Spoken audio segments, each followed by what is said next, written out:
আজকে তোমাদের সাথে শেয়ার করব রুটি লুচি পরোটা দিয়ে খাওয়ার জন্য আলুর ভীষণই টেস্টি একটা রেসিপি। দেখতে থাকো, আশা করছি তোমাদের আজকের এই আলুর রেসিপি ভীষণ ভালো লাগবে। বাই দ্য ওয়ে, আমি সম্পার ইউটিউব চ্যানেলে তোমাদের সবাইকে ওয়েলকাম। এই রেসিপিটা করার জন্য আমি এখানে মিডিয়াম সাইজের 4টে আলু নিয়েছি, তবে আলুটাকে আগে থেকেই সিদ্ধ করে নিয়েছি বন্ধুরা। এবার আলুটাকে ভালো করে খোসা ছাড়িয়ে নিচ্ছি। ভীষণই টেস্টি একটা রেসিপি, দেখতে থাকো তোমরা। দেখো আলুর খোসাগুলো আমি এইভাবে ছাড়িয়ে নিচ্ছি। সবকটা আলুরই খোসা ছাড়িয়ে নেব। এতটা টেস্টি খেতে হয় যে বাড়িতে যদি একবার এই রকম আলুর তরকারি বানাও, বারবার অনুরোধ আসবে লুচি পরোটা রুটি দিয়ে খাওয়ার জন্যে এই রকমই আলুর তরকারি বানানোর জন্যে।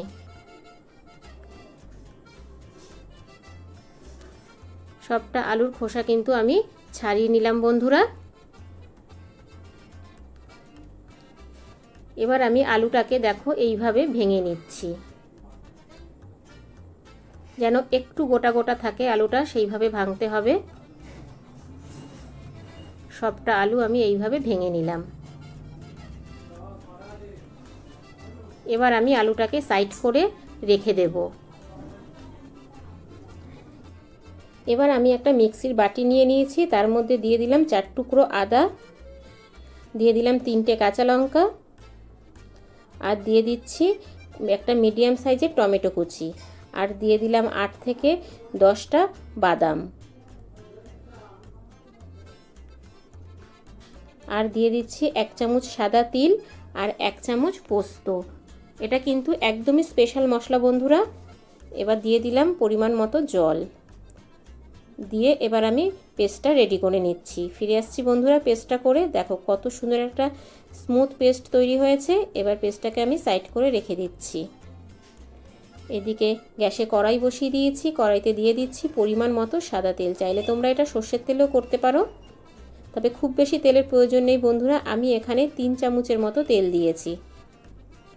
তেলটাকে এবার খুব ভালো করে গরম করে নিচ্ছি। তেলটা খুব ভালো করে গরম হয়ে যাওয়ার পরে আমি এখানে দিয়ে দিচ্ছি 2টো শুকনো লঙ্কা ফোড়ন, দিয়ে দিচ্ছি 2টো ছোট করে কেটে রাখা তেজপাতা, আর দিয়ে দিলাম 1 চামচ সাদা জিরে। এবার আমি ফোড়নটাকে খুব ভালো করে একটু ভেজে নেব। ফোড়ন থেকে যখন খুব সুন্দর একটা স্মেল আসবে তখন বুঝে নিতে হবে ফোড়নটা কিন্তু খুব ভালোভাবে ভাজা হয়ে গেছে। এবার আমি যে পেস্টটা করে রেখেছিলাম সেটা দিয়ে দিলাম। এবার ভালো করে আমি তেলের সাথে মশলাটাকে মিশিয়ে নিচ্ছি। মিশিয়ে নেওয়ার পরে এবার আমি মিক্সির বাটিটা ধুয়ে দিয়ে দিচ্ছি একটু জল। জলটা দেওয়ার পরে ভালো করে এবার আমি মশলাটাকে কষিয়ে নেব।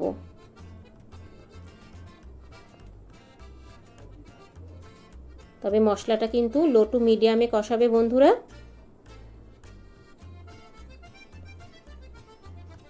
দু মিনিট কষে যাওয়ার পরে এখানে আমি কিছু গুঁড়ো মশলা অ্যাড করব।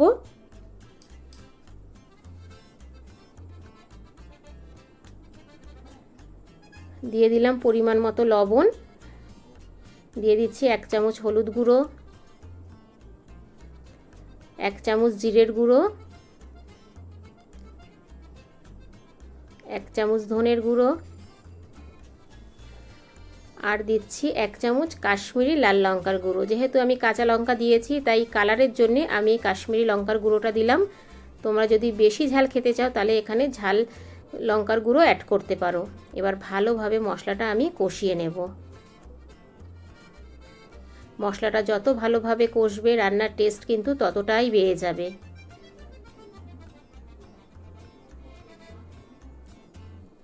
মশলাটা এইভাবে নাড়াচাড়া করার পরে আমি গ্যাসের ফ্লেমটা লো করে 2 মিনিটের জন্য ঢেকে দেব। ফিরে আসছি বন্ধুরা 2 মিনিট পরে। দেখো 2 মিনিট পরে মশলাটা থেকে কিন্তু একদমই তেল ছেড়ে দিয়েছে। দেখেই বুঝতে পারছো মশলাটা কত সুন্দরভাবে কষানো হয়েছে, আর মশলার কালারটা দেখো বন্ধুরা, জাস্ট ওয়াও। খুব সুন্দরভাবে মশলাটা কষানো হয়ে গেছে। এবার আমি মশলার মধ্যে দিয়ে দিচ্ছি যেই আলুটা আমি সিদ্ধ করার পরে ভেঙে রেখেছিলাম সেটা। এবার আলুটা দিয়ে মশলার সাথে খুব ভালো করে আমি 2 মিনিট কষিয়ে নেব।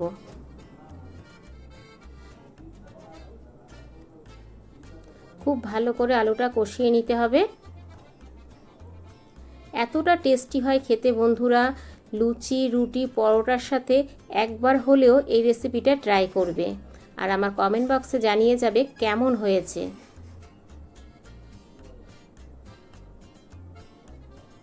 খুব ভালো করে কিন্তু আমার কষানো হয়ে গেছে বন্ধুরা। এবার আমি দিয়ে দেবো এখানে উষ্ণ গরম জল। অবশ্যই জলটা একটু উষ্ণ গরম করে দেবে, এতে কিন্তু টেস্ট অনেক বেশি বেড়ে যায় বন্ধুরা। আমি এখানে 1.5 বাটি জল দিলাম।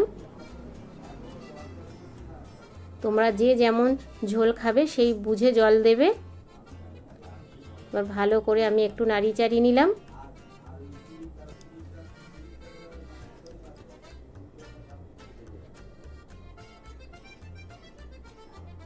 এবার এটাকে আমি ফুটতে দেব। ঢাকা দিয়ে দিলাম। গ্যাসের ফ্লেমটা লো টু মিডিয়াম করে 5 মিনিটের জন্য। ফিরে আসলাম 5 মিনিট পরে। দেখো বন্ধুরা, ঝোলটা কিন্তু অনেকটাই টেনে গেছে আর একদম গা মাখো হয়ে এসেছে, দেখেই বুঝতে পারছো। এবার আমি স্বাদটাকে ব্যালেন্স করার জন্য এখানে দিয়ে দিচ্ছি 1/2 চামচ চিনি আর দিয়ে দিচ্ছি কিছুটা ফ্রেশ ধনেপাতা কুচি। এবার ভালো করে আবারও আমি মিশিয়ে নিচ্ছি। এখানে কিন্তু আমার আর কিছুই লাগবে না বন্ধুরা, আমার কিন্তু এই ভাঙা আলুর রেসিপিটা একদমই রেডি। দেখো কালারটা কতটা লোভনীয় হয়েছে। গরম গরম লুচি, রুটি, পরোটার সাথে কিন্তু একদমই জমে যাবে। আর যাকে একবার করে খাওয়াবে বারবার এই রেসিপিটাই করার অনুরোধ করবে। এবার আমি গ্যাসের ফ্লেমটা বন্ধ করে 5 মিনিটের জন্য স্ট্যান্ডিং টাইমে রেখে দিচ্ছি। ফিরে আসছি বন্ধুরা 5 মিনিট পরে। দেখো ঝোলটা কিন্তু একদমই বসে গেছে। একদম ঘরে থাকা অল্প উপকরণ দিয়েই একদম সম্পূর্ণ নিরামিষ রেসিপি আজকে তোমাদেরকে করে দেখালাম। অবশ্যই বাড়িতে একবার ট্রাই করবে। এবার আমি একটা বাটিতে ঢেলে নিচ্ছি। সম্পূর্ণ আলুর তরকারিটা বাটিতে নিয়ে নিচ্ছি আমি বন্ধুরা।